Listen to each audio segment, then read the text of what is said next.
I've told you for a long time that there is a big difference in the actual what works of getting residence, getting citizenship, what actually is working now versus the theoretical, what you find on an internet forum, what you can find in some countries' laws by Googling, even though the country doesn't even follow their own laws or the law has changed.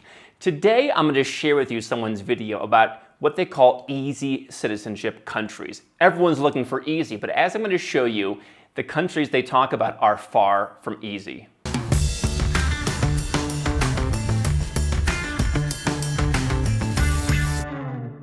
Hi, I'm Andrew Henderson, and here at Nomad Capitalist, my team of 36 people, our network of global experts, and yours truly help 7- and 8-figure entrepreneurs and investors legally go where you are treated best.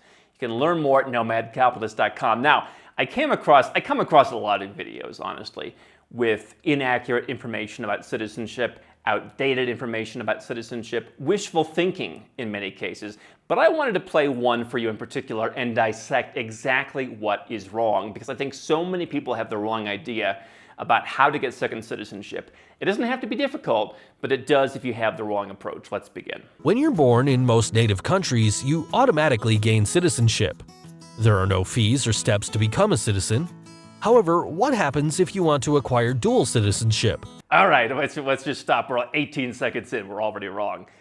First of all, if you are born in a country, generally speaking, it is not because you were born there that you are a citizen. So if your parents are French and you were born in France, it is through your parents that you are French. Now, the difference is in countries in the Americas, such as Canada, the United States, most Latin American countries, whereby, when I give up my U.S. citizenship, the reason on the form is, why was I a U.S. citizen? Birth in the United States. In that case, yes, not because my parents were and are American, that's irrelevant. Birth in the territory. In most countries, however, that is simply not the case. Let's just start right there. We're already off to a great start. That is, become a citizen of another country while remaining a citizen of your own native country. Or maybe you're retiring and want to live permanently in another nation. Perhaps you want to travel to another country to start your own business. No matter what your future holds, gaining citizenship in a foreign country can be difficult for many people. However, there are some nations that have simplified the process. These countries have low costs and minimum requirements for obtaining citizenship. If you want citizenship in a foreign country without high costs and hassles, consider moving to one of the following nations. Okay, so as the wise man once said, everything is easy and nothing is easy. I think that when people hear the word easy, they imagine they literally land at the airport and someone says, welcome, you're now a citizen of our country, here's your passport. It doesn't work that way. As we've talked about here, the more you pay or the more you invest or the more you contribute in some way, the faster or the easier the process can be in terms of not having to jump through as many hoops, but there's still paperwork, sometimes this much paperwork to become a citizen. They're still running around. And yes, there are countries where it is easy compared to others where perhaps you don't need to live in the country or you don't need to invest that much. But let's see what their countries they're suggesting are. In Ireland, you can become a naturalized citizen by living in the nation for 1 year. All right, so let's just stop right there.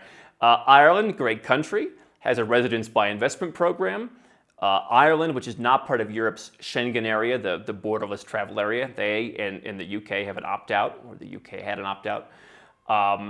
And so they've got a much more expensive program because you can't become a resident of Portugal and then just go back and forth to Ireland. It's a €1 million investment as the minimum investment, generally speaking, and it goes up from there, versus a couple €100,000 on the mainland. If you get a job, if you start a company, which has become increasingly difficult in terms of what company you can create and the jobs that you need to create in Ireland, then you certainly can come to Ireland. You cannot become a citizen in 1 year simply by living in Ireland. Okay, let's continue. Over the next 8 years, you must live in Ireland for at least 4 cumulative years. The residency requirement can even be waived if you can prove Irish ancestry. For example, if your grandmother is Irish, you could become an Irish national. Okay, so we're confusing two things here. We're confusing citizenship by descent, whereby you have a parent, or in this case, up to a grandparent, or in other countries, even a great-grandparent, and therefore the country looks at it as you basically already were a citizen, you're just coming and reclaiming it, formalizing it, and then applying for your passport. That's an entirely different process. Ireland does have that. There's no residency requirement in that case. And so it's a typical issue of conflating two different things. The issue in Ireland is you do need to live in Ireland for the vast majority of about 5 years. They give you up to 9 years to qualify, but you really need to be living in the country. You need to be likely paying taxes in the country, or at least going through some kind of tax reduction program that lowers your taxes. And so if you're going to become an Irish citizen, yes, if you have a grandparent, that's entirely different. But citizenship through naturalization, where you become a citizen, there ain't no fast track to doing that in Ireland. There may be an easier track where you invest more money and therefore you don't really need to do much, but you still need to go and be in Ireland. So we're confusing two different things. We're kind of cherry picking from it. It just doesn't work. Another country that has easy citizenship requirements is Peru. In just 2 years, you can become a citizen. However, you will have to pay about $25,000 to become a citizen. The nation makes this less of a financial burden by offering installment plans. To live in Peru, you must have a residency visa. Applications for these visas are usually approved within 3 months. After approval, you will be given 6 months to finalize your visa. All right, again, we're confusing two different things here. Let me just get out of the way first, this $25,000 business. That was from an article back in the early 90s in the New York Times that said that Peru had some kind of citizenship by investment program whereby you could contribute $25,000 to the country. There are still some Latin American countries that have arcane versions of that on their books that aren't really practiced, potentially could be practiced in the right situation, but generally certainly not easy, right? You'd really have to go and lobby somebody to potentially get that to work. But the New York Times has suggested that there was, I believe, a relatively unofficial program where you made the $25,000. I don't know about an installment program, but that just doesn't work. Now, Peru is certainly a well-liked country in South America. It's also a country, when it comes to getting residence, that generally does not respect the letter of its own law. And what I mean by that is you might see online, for example, where, hey, if you invest, I think, $30,000, you can become a resident of Peru. You can then go and live in Peru, and yes, within 2 years, you can become a citizen. Now, again, what they're ignoring is the not so easy part is you need to spend a majority of your time every year in Peru. That potentially makes you liable for taxes, if that's a concern of yours. But the issue is that the government has said, you know what? I, the bureaucrat, don't like that law, so I'm not going to approve your residence unless you have this much. So if you are an investor, if you are creating a company or creating jobs or doing any of the, what I would call as an entrepreneur, easier ways to go and get your residence and eventual citizenship, it's really not going to be that easy at all, because in practice, what is supposed to happen in theory does not happen. And so you're left kind of guessing. And that is why Peru has not been on my radar for the last couple of years. Once you've moved to Peru and have resided there for 2 years, you can apply for residency. You will have to take a test. Okay, so again, we're confusing it where you're living there with a residence permit. You're not living as a tourist for 2 years and then you're applying for the residence permit right away, and then you are spending the time to work towards, depending on the country, either it's a permanent residence or directly towards citizenship or whatever the procedure may be. You're going right away and starting with residence. You will have to take a test on several subjects, including history, culture, and the Spanish language. However, you can bypass the testing requirements if you marry a Peruvian native. So one more thing, again, everyone defines what's easy for them. Certainly one of the things that has worked in Peru is to go to school. If you want to enroll in a university and show up at school every once in a while, that's one way that you could bypass the investment. Doesn't sound like an easy thing to do for me because time is valuable. So is the idea that I'm going to marry someone just to get citizenship. And by the way, not opposed to learning languages. If you already speak Spanish, great. If you are learning Spanish for the sole purpose of getting citizenship, you can define whether that's easy or not for you. The Dominican Republic, you can apply for permanent residency by meeting a few simple requirements. If you're retired, you must have a retirement income of at least $1,500 per month. If you aren't retired, this requirement rises to a modest $2,000 per month. Once you've obtained your permanent residency, you can apply for citizenship after 2 years. Okay, so here's another common misconception, is the idea that when you can apply means that you will get it. Right. So even in countries that are pretty by the book, they might say, hey, you can apply for citizenship after 5 years. The process might take 9 months, 18 months, 2 years to actually process the citizenship. That's just how they work. It's the line that everyone waits in. It is bureaucracy, right? And so even though you can apply for citizenship after 5 years, you might have it after 6 years. The challenge with the Dominican Republic, and I've seen this up close and personal, is not only, okay, first of all, with the pensions. If you're retired and you have a genuine pension, a lot of countries in Latin America use the pension system or the rentista or the pensionado plan where you can show income. Some countries and some embassies where you apply, it's really up to the person. I just saw this personally a couple weeks ago where you go to the embassy and they literally make stuff up. Oh, we need your bank statements to be apostilled.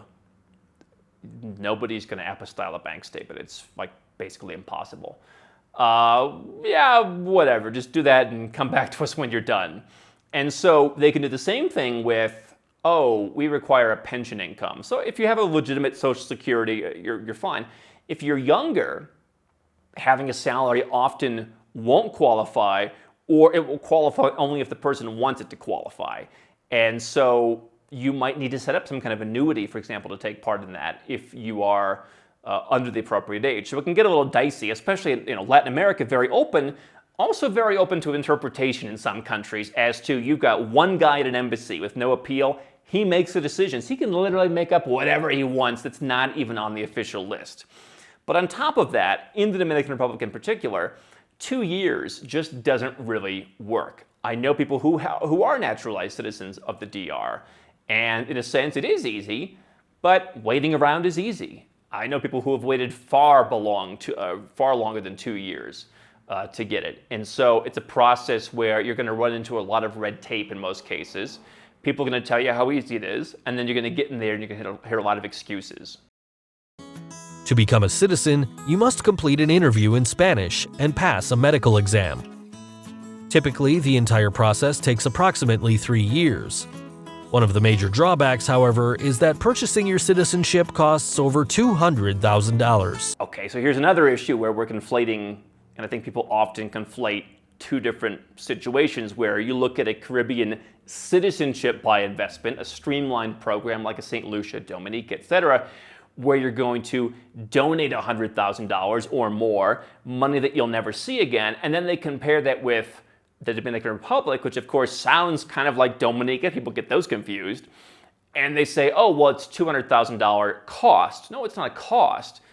If you're not qualified as a pensioner, that's one of the amounts that you can invest in a local bank, for example. Now, if you are used to getting 22,000% returns on your money in the cryptocurrency business or quadrupling your money in your e-commerce business, probably there certainly is a cost to parking $200,000 at 1% for a number of years, but it is not a cost. And so always understand what is a cost and what is an investment that you can recoup.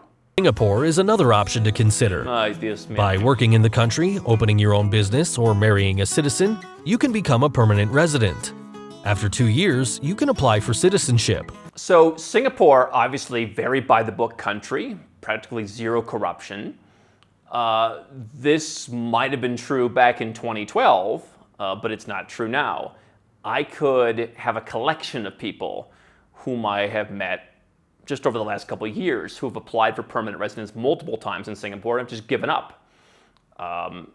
So PR, I remember writing about this on nomadcapitalist.com back in 2013, that it was going to become a lot more difficult to get PR.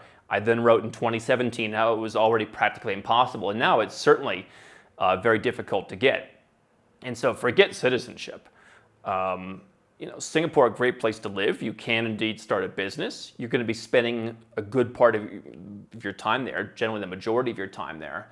And so, again, if that's easy for you, then that may be easy for some. But permanent residence, difficult. Citizenship, nearly impossible. One thing to note is that male citizens of a certain age are required to perform national service in the Army of Singapore. And so are permanent residents. Once national service is completed, the male resident can apply for citizenship. Another option that everyone considers is Canada. To be eligible for Canadian citizenship, you must have a permanent resident status and have lived in Canada for 1,095 days in the 5 years before the date you sign your application. You must also meet your personal income tax filing obligations in 3 tax years that are within the 5 years before you apply for citizenship. All right, so far so good. This is correct. And indeed, Canada has made it easier by lowering in the last couple of years the day count that is needed to qualify. Here's the challenge, and the video mentions it. You live in Canada, you're going to be paying taxes in Canada. And so if you are a 7 or 8-figure entrepreneur and investor, the idea of living in Canada and having your entire worldwide income subject to tax may not be a very easy or good deal in exchange for Canadian citizenship. On top of the fact that we've talked about the people in the Canadian Parliament who want Canada to follow the U.S. and start applying citizenship-based taxation, meaning even after you become a citizen, if you leave the country, they might follow you around and start taxing you in the years to come.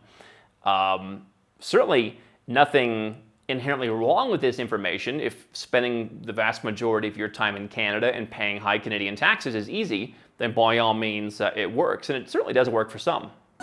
Lastly, how well you know Canada is important to your application of citizenship. In addition to being able to speak the native tongue of either English or French, you'll have to take a test to demonstrate your knowledge of the country's history, values, institutions, and rights. There are many more countries that welcome immigrants to their nation. Before selecting the country, so that is correct. There are many countries that are out there, and I think everyone needs to define what is easy for them. What I've seen as not only a consumer of second citizenships and global citizenship as a whole, but also as a proprietor that helps people do that, is you have to really define what you're willing to do to get a second citizenship. What is your easy? And for most people who are successful in business, the best place for them to move from a tax standpoint, from a lifestyle standpoint, is not going to be the best place for them to go and get citizenship. There are some times when the stars align and they are the same, and that's fine. But the idea of committing to spend a good part of your life in a place where you don't want to go, or that's going to cost you 6 or 7 or 8 figures worth of taxes to get their passport, it's just not worth it. And so the good news is there are dozens and dozens and dozens of programs, including those that we call paper residence, where you don't need to live in the country more than a day or a week or maybe a month a year to qualify for citizenship. There are others like citizenship by investment, where you can get citizenship very quickly. From my perspective, that's pretty easy. It's a big stack of paperwork that you complete, and then you send some money. That's pretty easy, right? If you have the money, just moving it from your bank account to theirs is a lot easier than going and spending 1,095 days in Canada. But that's what I want to implore you to do. 2 things. Number 1, define your easy. What is it you're willing to do to get a second citizenship? Because I believe everyone who's successful these days should have one. But number 2, understand the definitions, okay? An investment in a country and a donation in the country are different. The timelines that are quoted online may not be the timelines to get your citizenship. Understand what's happening in the real world. It's something we help people do here at Nomad Capitalist. It's something that you need to do if you want to be successful in getting your second citizenship. Those are the 2 things that I would do. Those are the 2 takeaways that I would have from this video. How can Nomad Capitalist help you? 4 ways. Number 1, subscribe to our channel and click the notification bell to make sure you get our new video every day. Number 2, get a copy of Nomad Capitalist, the book. You'll learn a lot of my personal experiences over a dozen years of studying this stuff, as well as exactly some of the strategies that you can use to build your Nomad Capitalist plan. Number 3, if you're not sure where to start, but you want to come and learn from my team and I, you want to come and mingle with like-minded people, Learn more about our live conference, Nomad Capitalist Live. It's coming up soon. And number 4, if you want some help right now because you've got a burning issue, you need something solved, you want to lower your taxes, get a second passport, or build the Nomad Capitalist lifestyle of your dreams, go to nomadcapitalist.com and click on Become a Client.